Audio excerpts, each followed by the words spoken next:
Hot Ice, Tuesday edition, August 16th. Another fucking dog day of baseball where we're going to try and grind out some winners. Hit parade's plus 1195, but we were on that hot streak of mentioning it first. We lost, so we got to go back to burying the hit parade, as Carl says, but we're still hot as fucking balls. Hot as August, hot as balls, plus 1195. I love it today. We're going back with some regular guys. We're going to fucking get that one to the count. What's the goal? 15? 20? I think 15. I say 15. Got like a month and a half left. I'd like to break 15. I'd like to break 15, right? Ev's definitely the risk guy. 17, Ev, what are you putting it at? 20. Shoot for the stars, you fall in the clouds. Shoot for the stars, you land. Yeah, exactly. All right, 20. All right, here we go. How many more hit? Hold on. How many do we have? Do we know how many we have? Because are we going to be hit parading through postseason play? I believe. I mean, that's a Jack question, but 1, 2. I don't see why not. 4, 5, 6, 7, 8, 9, 10. I count 12. Count 12. So if you hit 6 and 6, yeah, 6 and 6 at 2 units. We've done it yeah, before, okay. boys. We'll do it. We'll get it. All right, that's the goal. 20 units. That's the goal. First couple of headlines. Fernando Tatis' teammates on the Padres very upset. They also said he lied about the doctor. Basically, came out and said he lied about the prescription. Gary Cohen. I was watching the Met game the other night, and he said, tough situation out of San Diego. And I was like, Gary, don't do this. Like he was trying to make. I thought he was going to kind of side with Tatis. He came and brought the hammer down too, and kind of lit him up, which rightfully so. Now, obviously, the team has every right to be pissed. The question I'm kind of asking, and I'm the biggest Padres are frauds type guys, but if you never had them, is it that much of a loss? I mean, this year? Yeah. I mean, in retrospect, it's a total first take spin zone, but they truthfully never had them, and they do still have the lineup to make a run. So if they can rally around it, in terms of loss, I don't necessarily put it as the biggest loss. Not getting them as an acquisition definitely hurts, but they didn't have them all year.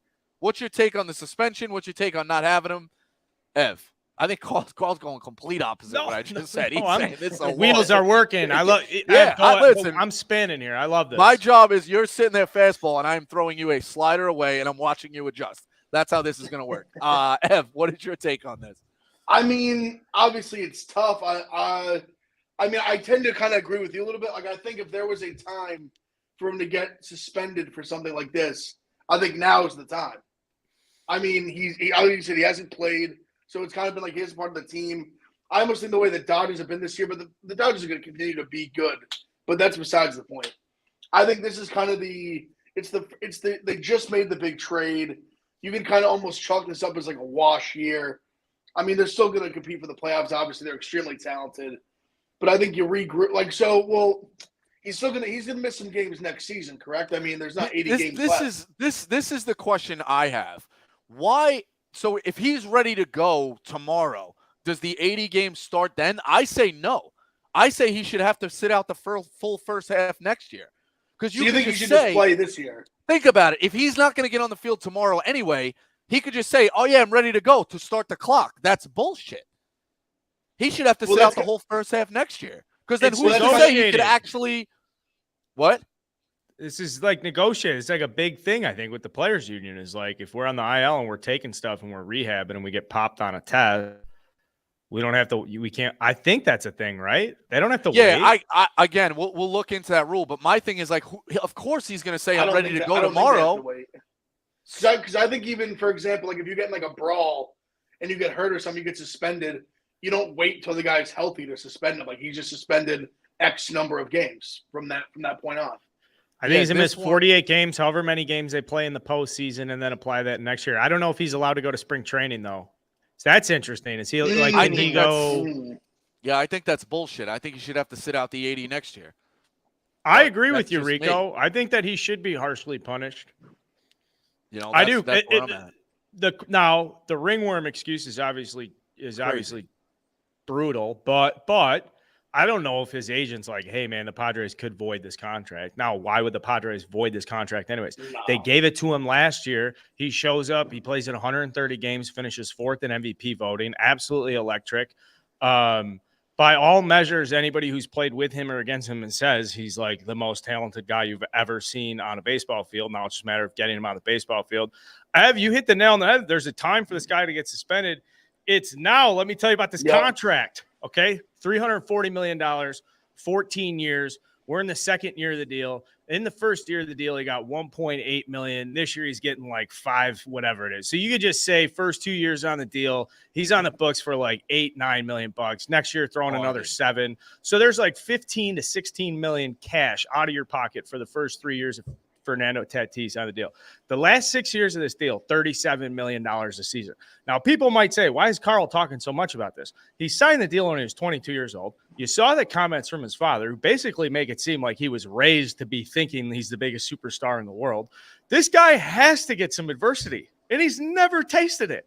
Not once, ever in this guy's life has he ever not been the sickest, sweetest, baddest dude on the field. And so it's like if you own the contract and this is like your guy for the next 12 years, I don't think it's too shabby that in the second year of this massive deal, he's going to face ridiculous public backlash. His reputation is going to take a beating. When he walks in that clubhouse, those guys are going to be like, dude, you owe us something, I think. And if this is an opportunity for him to even get better as a player when he does come back, I mean, like, there is some silver lining here where you could look back and it's like, well, when I was 23 years old, I made the biggest mistake of my career. And that's why I've been able to rattle off 4 straight MVPs. Maybe. Well, that's what I was going to say is that, like, now it's the money. It's the team that the reason why is the best time. And, like, listen, he's so young. If he say whatever, he misses, say, the first, what would it be, 30-some games of next year. He comes out, plays great next year. He's in the top 10 in MVP, maybe higher. They go make a playoffs. They go make a deep run. He just plays well. No one gives a fuck about this anymore. Winning and success makes shit like this go away so fucking fast. He's suspended now while he's not playing anyway. It's like Rico said, it was like he was never even there in the first place. He misses the first month and a half of the season next year. He starts playing well. No one will care.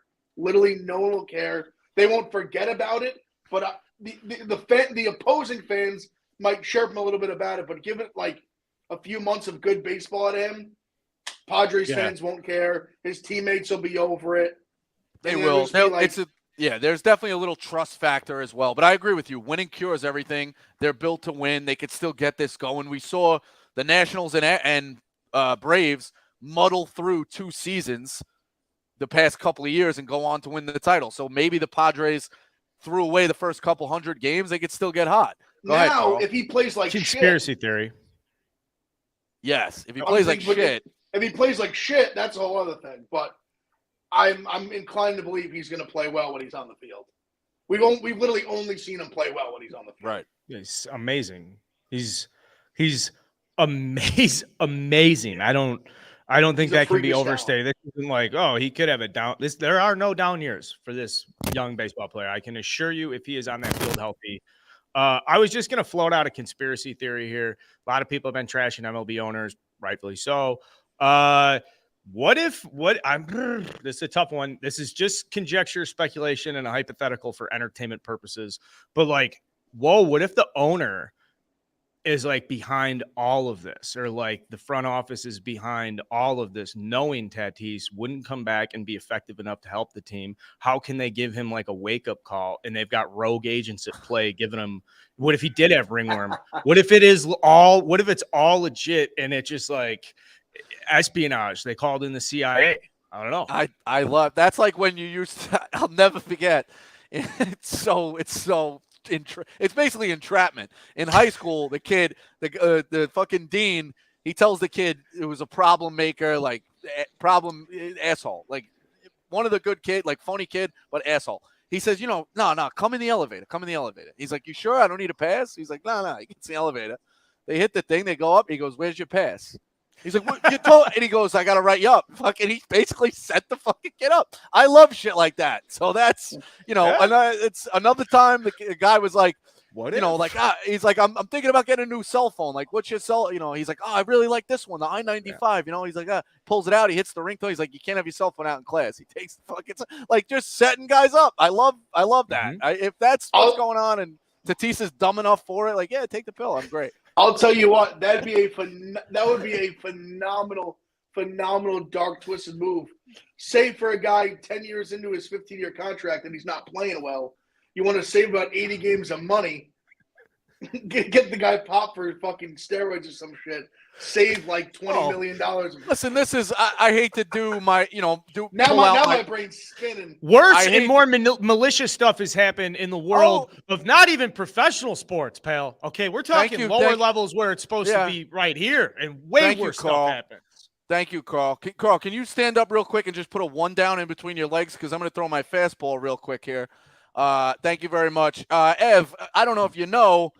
Maybe a guy who rhymes with guy who rhymes with Borge, Kindbrenner.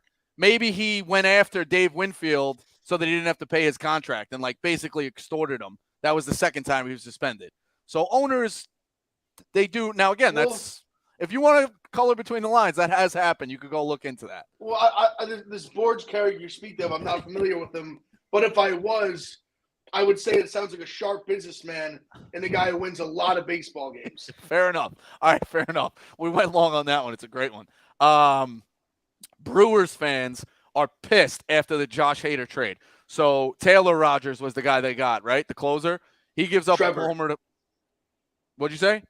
Trevor Rogers, I think it's his name. Trevor Rogers on Sunday gives up a homer to Pujols.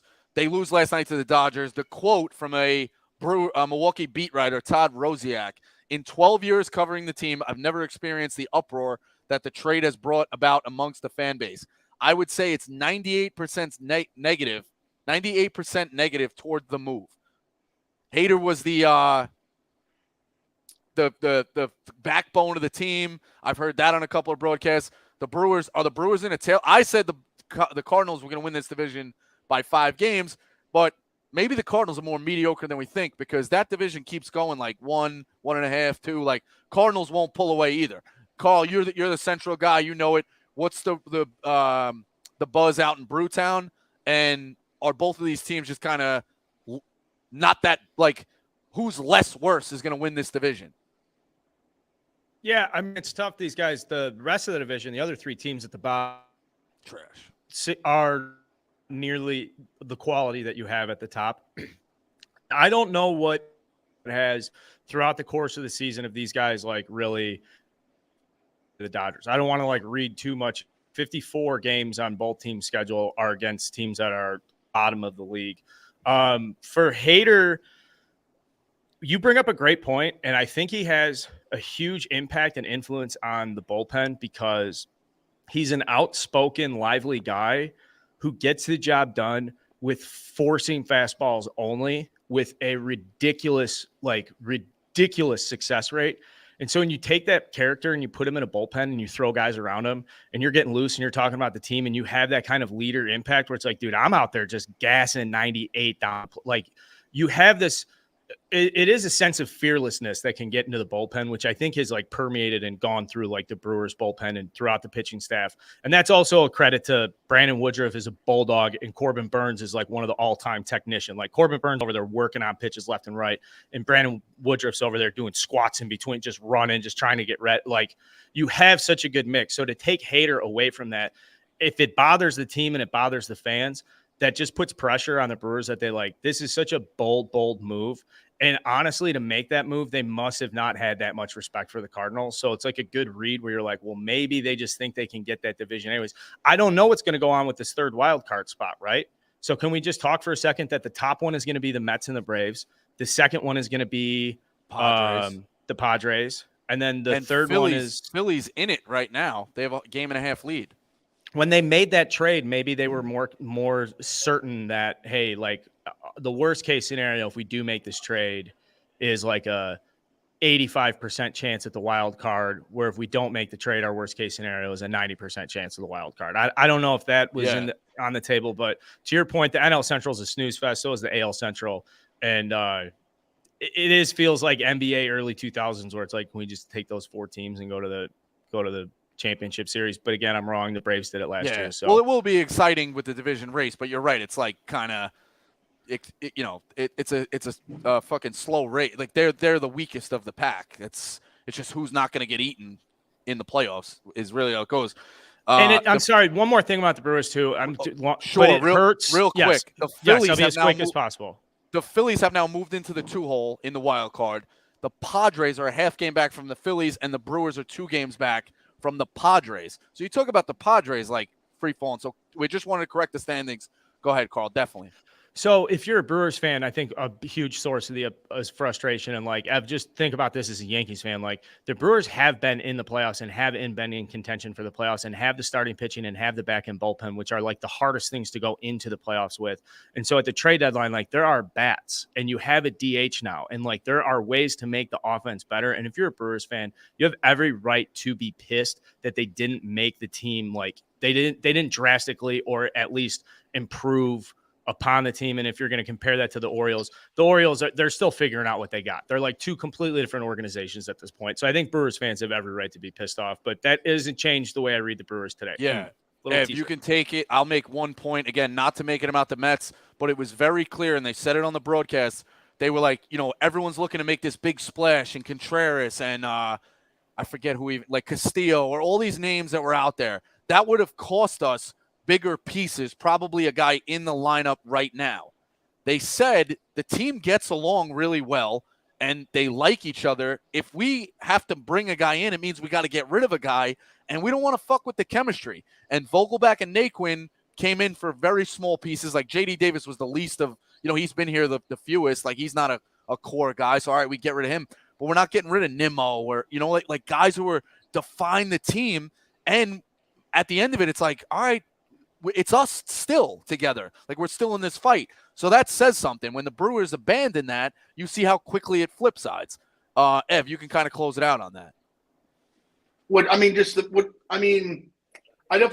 See, baseball is one of those sports where I saw someone say it today where it's not like, I think, you want to know what I said? I think Arrieta said, I watched the clip from starting 9, like, it's not like basketball where you just throw the guys on the court, you have the best players go win. Like baseball is a big time, like energy, camaraderie type game, like all 9 guys together. The pitching's got to be good. The relief pitching's got to be good. And I mean, the Brewers, they were always a team for me. Like they always had the pitching, like Carl can touch. And I always felt like it was the hitters that when I look at that on paper, I always kind of favored the Cardinals because the bats just aren't sexy. They don't have a ton of pop. And we have become a game now where it is a lot of home run or bust. That doesn't always win in the playoffs, but you even saw it last year. I mean, the Braves they were mashing home runs. Their pitching was obviously great, but they were winning a World Series. Soler hitting big home runs, Rosario, all these guys. So I do think like them not getting a bat was a big deal. But I also see the other side of it too, where like trading the guy that you love is just that's just a disaster. And I think from the top down, you got to know your team and understand that from like a GM standpoint, a president standpoint, where if this is a core guy that your team loves, one, he's obviously a great player. And then them just the camaraderie of the team, that's a major issue. If you're just, like you said, just dropping like core guys, that's a big problem, especially in the sport of baseball. For sure. So I got one more. We'll save it for extra innings. Dog of the day. Ev, how's your back feel? Because I'm jumping on this one. I'm stealing this one straight from you, but it's a great stat, and I looked into the numbers. I'm jumping right on your back here. Kyle Freeland, first 5, Rockies first 5 plus 165. He's got a 3.5 ERA on the road, which is not great, but it's better than his 6 ERA at home. His last 2 road starts, 12 2/3, 14 Ks, 2 earned runs. The Rockies won both of them. Don't even give me about the bullpen. The Rockies' full game will be on my card.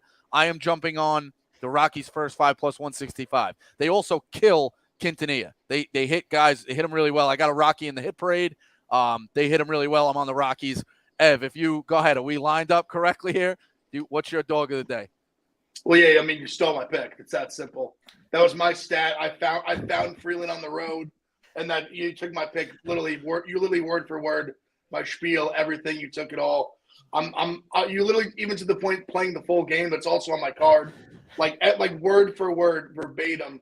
You took my whole spiel. So okay, is it not a compliment that I said I'm jumping on your back? You're the lead block here. You're the guy. No, but I didn't appreciate that you purposely went first, knowing that. Okay, I got it. Okay, fair enough. Yeah, we're on the Rockies. Yeah, we got to go with the Rockies. Carl, who's your dog? I'm taking the Royals today, like plus 165, plus 170-ish. The Twins haven't been that impressive. Sonny Gray's coming off a bad start against the Dodgers. I like Zach Greinke in the spot. And then just as a personal thing, my guy Michael Massey, Brother Ice kid, went to the University of Illinois, got called up to the Royals. He's hitting 341 with an 860 OPS in his first 20 games. Looks like he's going to be sticking around the big leagues for a while. And I got a chance to coach him when he was 15. I remember sitting around with my buddies being like, "You won't believe this kid." They're like, "Stop talking about a teenage baseball player, dude. Nobody cares." This is validating, and I just want to get the word out too. If you guys haven't checked out, just Twitter video Michael Massey and see how this kid looks on a baseball field. And I guarantee you, I'm going to win some people over right now that get a chance to look at this kid. They're gonna be like, "Oh my God, that's exactly what I want our rookies to look like when they get in the big league." So we don't have a team as hot ice that we none of us root for, but we embrace. I'm now I propose this. We're all in on the Royals. Have you seen the name of the other guy they got in the lineup? Vinny Pasquantino? Have we seen his fucking name? He's been mashing home runs. Royals, this is home runs. And also, if it makes it even better, at 11:30, I released a blog that Amir Garrett threw a drink on a fan and then apologized and sent him a jersey. So people can learn from their mistakes. 2015, we forgive you. Enough time has passed. You killed us by death by contact. We are now a Royals podcast as fans. We all agree? Both of us? Thank you. Yes. Royals? All right, fully aligned. Go Royals. Go Royals. Ev, best bet. All right, Carl. I'm going with the Cubs today. This is Mr. Fade Patrick Corbin Day. They're just atrocious. I know it's juicy. I'm taking a money line. The money line's juicy. It's 165, 170. I couldn't. But I'm also taking the run line. It's around even money, maybe a little plus money. Corbin's just god awful. He's got a 7 ERA. He's so bad. I get some shit. I've had a couple of guys DM me saying that, or just chirp saying ERA is an old stat. No one cares. No, that's not true. The guy just gets absolutely mashed. Here's another one for you that people don't like. He has 16 losses. You want to know why? Because when he pitches, they fucking lose. They get a touchdown put on them in the first 3 innings too. It's crazy. They get a touchdown put on them early. Carl, if I'm telling you right now, this is a nutsack game. If your boys don't win, they're dead. Hey, the guy going today, Justin Steele's got balls the size of my head. And that's what I was going to say too. I like Steele a lot.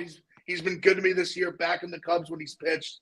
I just think I understand it's juicy, but Corbin has just been getting just getting mashed all season long. He had a little stretch a month or two ago where he's pitching a little bit better. That's went out the window. He's been getting destroyed. Give me the Cubs both ways. Let me tell you something. Use Game Time. We got to get them to sponsor here. I know they sponsor everybody. Use Game Time.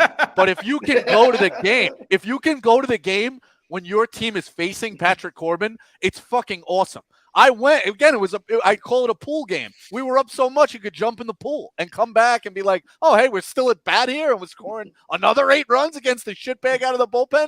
Go, you have a couple of beers, walk the park, go get some memorabilia. It's a fucking laugher of a game. Go watch Patrick Corbin get his tits lit in person. I did it. It's unbelievable. Best bet. And not to mention, he'll probably be out of the game in 3-4 innings, and their bullpen is trash. Oh, it's the worst. Yeah, it's horrible.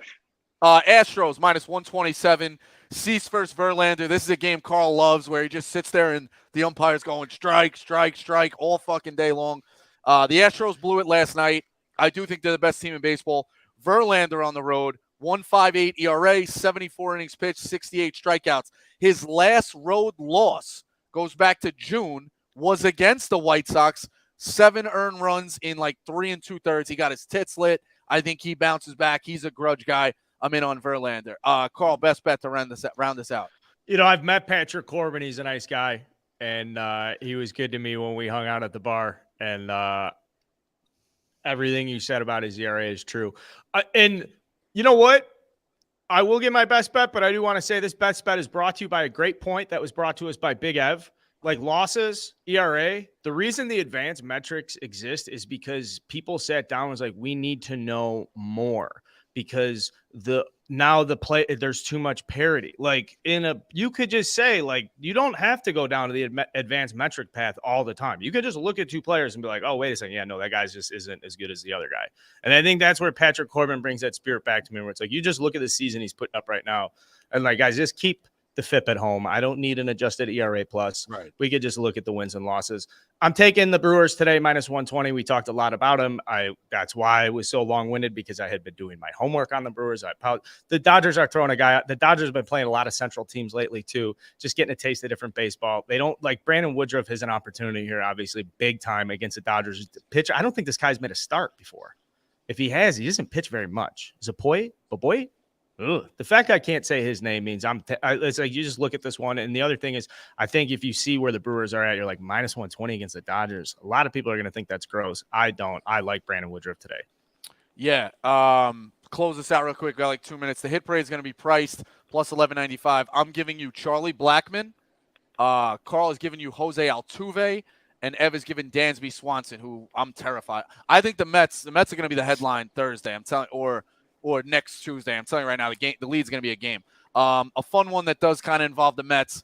More ridiculous thing to carry in your pockets in a baseball game: the scratch-offs that Pete Alonso pulled out of his pocket and gave to Buck Showalter, or Rodolfo Castro's phone from the Pirates falling out of his pocket. Ev, more ridiculous item. I think Alonso was fucking with Buck. I think that's an inside joke. Like maybe he plays him. Didn't they address it that they weren't scratch-offs? They were like some defensive cards or like something like that.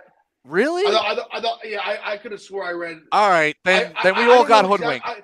I read yesterday that it for sure was not scratch offs. Okay. All right. Yeah, well, but I just got into my like, time machine, and I can tell you right now that sometime this week, Pete Alonso is giving Buck Showalter scratch offs during the middle of the game. So we'll just roll it right now and just assume it's happening. He ain't cool enough. Hey, that's nothing. Alonso. I like Pete Alonso. I met him. Like, He's a nice guy. What more ridiculous item? He's just answer the question. Ev, answer the question. You stole my Rockies pick. Take it easy. You already got one strike on you. More ridiculous item to have in your pocket: a phone or scratch offs? I gotta say phone. So do I. I feel like you could do that. The weight. It's definitely a phone. Carl, you played in a clubhouse. Your Illinois team's okay, not great. I'm sure some guys are checked out. What's the more ridiculous item? Dude, I gotta go with the scratch offs. The phone, these guys are horny. I mean, they go up in the clubhouse, check the DM, swipe right, swipe right, swipe right. You know, like I can understand maybe like accidentally, you got to take a dump, you get nervous before a pinch hit or something, phone stays in the back pocket. The scratch off, really, that regardless of whatever the circumstances, you know, Pete Alonso, let's just assume it is. You got to go into a gas station on the way to the field. They got to mean something. You got to be playing cards. Yeah, that's what's interesting is that they made it from his street clothes to the uniform. You know, so little shady. I'm just thinking some guy in the bullpen who knows he's not pitching today. You're down like 6 runs in the 8th. Hit a couple scratchies. See what's going on. Pass some time. Last one too, because I just love this. Carl, did you guys ever do hot foot in the bullpen? Oh, is that where you light somebody's shoelaces on fire? You tape the matchbook to the back of the cleat and light it. The 86 Mets, it was on the video like all the time. And Roger McDowell like shows you how to make it. Yeah, I'll get that clip. We'll get that up and we'll break that down on Thursday. I'll have you study some tape. But that's hot ice. We got Pick Central coming up on the Barstool Sportsbook now. The hit parade is on fire. I love, again, parlay them, roll with them, best bets, dogs. Roll with them all. We'll be back. We got baseball every day. Thank you very much.